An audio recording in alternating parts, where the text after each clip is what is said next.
нафароне ки дар Федератсияи Россия қарор доред ва ба шумо духтури дандон бо нархи арзон лозим аст, пас ба рақамҳои рӯи экран муроҷиат намоед. Сафед кардани дандонҳо, нест кардани чирки дандон ва инчунин кандани дандон бо нархи арзон. ҳатман аз номи юристиҷаи гап занен, скидка дорад.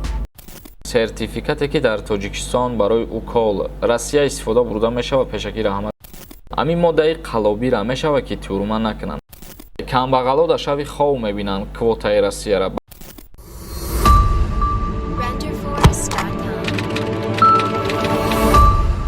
ассалому алайкум ба ҳама тамошобинони барномаҳои Сорбон Сафаров. Тамошобинони азиз, мо имрӯз дар атрофи як мавзӯе суҳбат мекунем ки бисёре аз шумо савол медоданд ки ба воситаи Узбекистон Россия рафтан чӣ хел лиҳози ва нархи билет чӣ қадара дар бар мегирад. То охири навор тамошо кунед ва пеш аз мавзӯи асосӣ ба мисли ҳарвақта қурби асъори имрӯзара баҳри шумо пешниҳод мекунем. мутобиқи маълумоти Бонки Миллии Ҷумҳурии Тоҷикистон барои имрӯз 1000 рубли русӣ баробар мебошад ба 156 сомону 50 дирам ва 100 доллар бошад баробар мебошад ба 1134 сомон, 100 евро бошад баробар мебошад ба 1350 сомон. оиди нархи билетҳо аз Узбекистон ба Федератсияи Россия шаҳри Москва.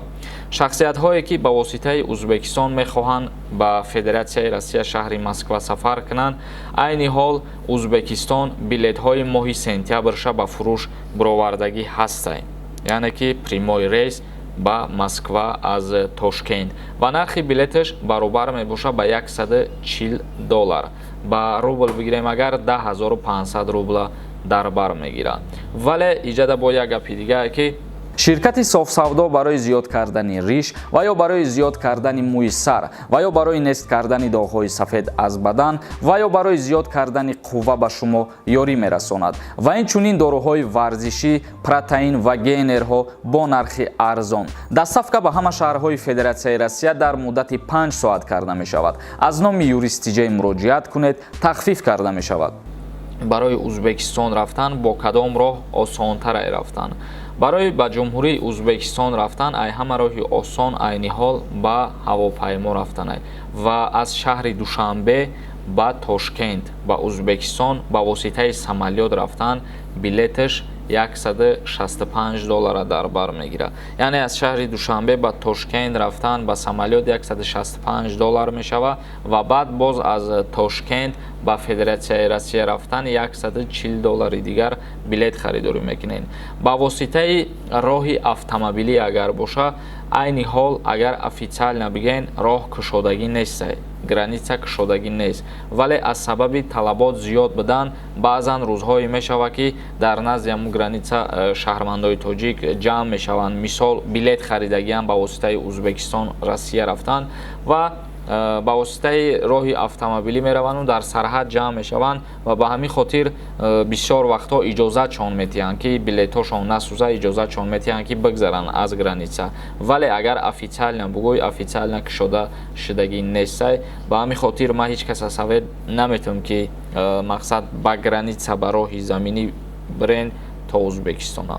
вале нархи билетҳоша шумо мепурсиден, гуфтам ба шумо ки нархи билет барои моҳи сентябр аз Узбекистон ба Москва 140 доллара дар бар мегирад. ва боз як чизи дигарам қайд кардан мумкин аст ки ҳастанд нафарое ки барои ягон кори ҳафтаина ё дуҳафтаина ба Москва мераванд, нархи билети туда обратнаш 19600 рубла дар бар мегирад аз Узбекистон, аз Тошкент ба Москва.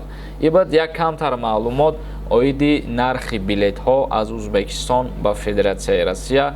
акнун дар идомаи барномамон саволоро мехонему ҷавоб мегардонем. бо диққат гӯш кунед то ба саволотон ҷавоб гиред. Салихов нависад: салому алайкум, запрет кушода мешавад ба наздикӣ ё не? чунки фаҳмидем ки запрет кушода мешавад. касоне ки запрет доранд баъд аз якум число. намедонам ин гапитра ман якум бораи нафаҳмидаистам, дар ин бора ягон маълумот дастрас кардагӣ нестам, вале агар ки ҷустуҷӯ кунем маълумот пайдо кунем, ҳатман ба ҳамаи шумо хотиррасон мекунем. як каси дигар нависад: салому алайкум, ака нархи билетҳо ба Россия чӣ қадар шуд? ҷавоб медоден. нархи билет аз Душанбе ба Россия, яъне ки аз Тоҷикистон ба Россия 5800 сомон. вале чандин нафарҳо дар инстаграм ва дар комментарияҳо нависонданд ки дар ноҳияҳои дурдаст аллакай нархи билетҳо арзон шудагӣ. Якчанд бародар нависонданд ки дар ёбон пурсиданд нархи билет 3800 сомон 4000 сомон будааст ва дар Куйбеш низ ҳамин гуна 4500 сомон. Дар ноҳияҳои дурдаст аллакай нархи билетҳоро арзон карданд. ва агар касе ки ҳамин гуна нархҳоро бо дида бошад дар комментария бинависонен ва дигарро ҳам бубинанд. Шокир нависад: салом алейкум, ака зинда бошӣ, мо ҳамеша тамошо мекунем видеоҳои шуморо. Агар гражданствои Россия дошта бошӣ ва праваи российский дар Тоҷикистон метавонед мошин гардонда. Агар ки кору фаъолият накунӣ, мисол шофёри такси кор накунӣ дар Тоҷикистон, бале барои гашту гузор кардани худат метавонӣ гашта. Як каси дига нависад: ассалому алейкум, сертификате ки дар Тоҷикистон барои укол Россия истифода бурда мешавад, пешаки раҳмат худованд доимо нигаҳбонат бошад.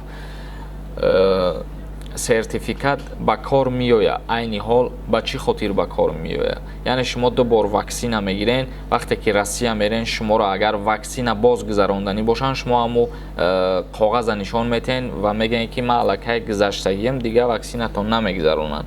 Лекин барои агар бигӯем ки аз тест супоридан озод мешавен, мутаассифона не. Айни ҳол барои дигар давлат рафтан ба мисли пештара тест месупорем. Бо Беглиев нависад: ака роҳи заминӣ кушода шуд ё не? Мутаассифона не бародар, кушода шудагӣ нест ёли. Искандар нависад: ассалому алейкум бародар, як чӣ пурсам, амин моддаи қалобира мешавад ки тюрма накунанд? Амира як бифаҳмон ку чӣ хеле ё ки дар амнистия меғалта.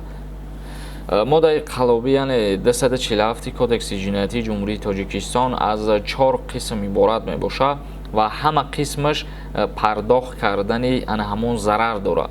Мисол мегирем, агар яке аз нафарҳо қалобӣ мекунад, ба миқдори 50,000 сомон ура ҷарима мекунанд ва ҳамун пула пардохт ки кард аз озодӣ маҳрумаш намекунанд, вале аллакай у шахсият доғи судӣ гирифтан метавонад.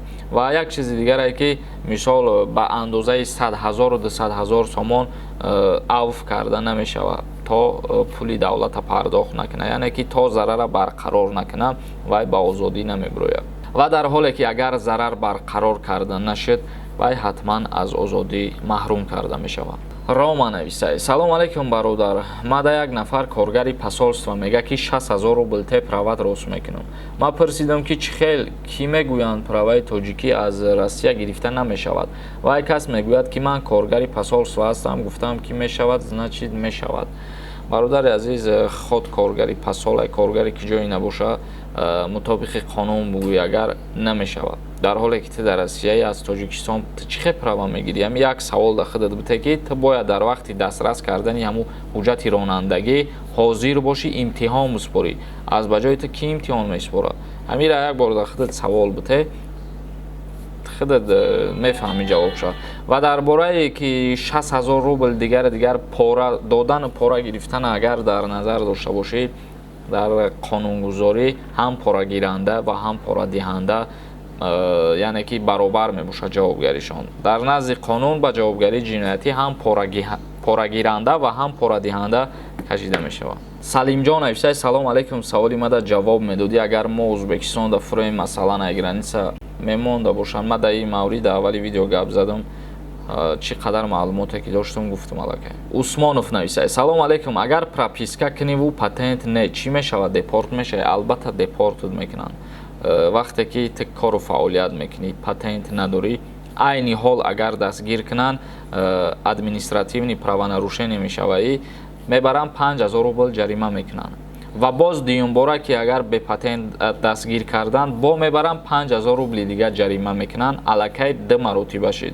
Ва дар ҳоле ки анаму қарори Путин ба итмом расид, депорт мекунанд, чунки аллакай аз 2 бор зиёд нарушение кардан, административни нарушение кардан, и аллакай аз қаламрави Россия депорт кардан мебошад. Чунки ҳар як штрафе ки шумо мекунен, вай дар ба задани Москва ё ки дар ба задани ҳамун Федератсияи Россия худаш то муддати 5 сола места. Ва пас аз 5 сол ва боз ё ки пас аз 3 сол ҳамун архива тоза мекунанд, нест мешаванд. Хушбахт нависад: шарм намедорӣ бародар баровардани мӯи сар? Дурӯғ мегӯӣ, агар рост мешид Путин кал намешад, реально чизҳоя реклама кунад. Инами реальни чиза. Агар худат кал боши, я бор занг бизанем дору бигӣ 100% гарантиш қати фоидат мекунад. Советский нависай. Биё акая саволи марам ҷавоб те.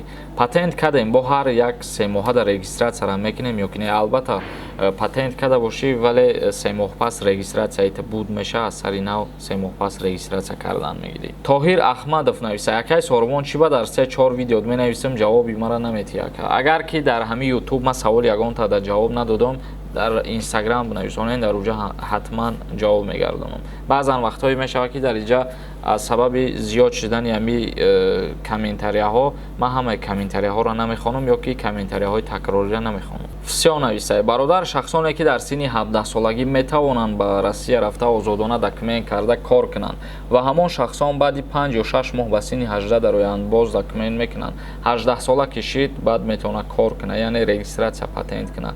То 18 солагиша кор карда наметавонад ва патент намегирад. тоқа регистратсия мекунад тамом. Аҳмад Орзуев нависай. Камбағало да шави хов мебинанд квотаи Россияра. Барои мо ахборай и киноҳай. Бародари азиз, ман барои ҳамаи муҳоҷиро дар назар надоштам квота, балки барои донишҷӯё гуфтам. Дар уҷа касе ки бакалавр мехона ё касе аспирантура мехона, баҳри ҳамун шахсиятҳо гуфтам ки Федератсияи Россия имсол квотаро зиёд кард. Яъне 18 000 квота кардагӣ аз 2400 рубл то 7500 рубла стипендия пулӣ метаба ҳамун шахсиятҳо. Усмон Темуршо нависай. Ака ростай мегам патента айбайн мегиранд моҳи декабрда. Ҷавоб те ака, илтимос. Барои моҳи декабра намедонам, вале то вақта агар зиндаву саломат бошем, бо ягон ахбори навшид ба шумо мефаҳмонем. Як каси дигар нависондаи дар Москва меган ваксина задан сумакӣ мешавад. Ростай брат. Дар Москва маркази муҳоҷиратии калоне ки барои махсус муҳоҷирон кушода кардагиянд ки вай ҳамарӯза кор мекунад, аллакай ваксиназани сумакӣ шидагия ва ин чиз фикр мекунам 1 моҳ ё 2 моҳ пешакӣ шидагӣ буд. Айни ҳол нав шидагӣ нестаи. Дилшод Мусоев нависай. Сорбон да хуҷан 1 ҳафта да чанд рейс шудесай. Ай Россия подробно мегуфти, пешакӣ раҳмат. Иншааллоҳ дар ҳамин маврид як видеои алоҳида мекунем, боз дар бораи рейсҳо гап мезанем. Ман кӯшиш мекунам ки дар ҳамин бора мавзӯъро кам кунам, вале бисёр бо савол мешавад, ба ҳамин хотир бо дар ҳамин мавзӯъ видео мекунем. Интизор бошен, пага ё рӯзи дига дар бораи рейсҳои Хуҷанд, рейсҳои Душанбе ва нархи билетош видео мекунем. Ва ба ҳамин мо барномаро ҷамъбаст мекунем. Агар ягон савол дошта бошен, дар комментария савола бинависонен. Дар канали мо обуна бошен то барномаҳои дигар. Худованд ҳамаи мо шуморо нигаҳбон бошад.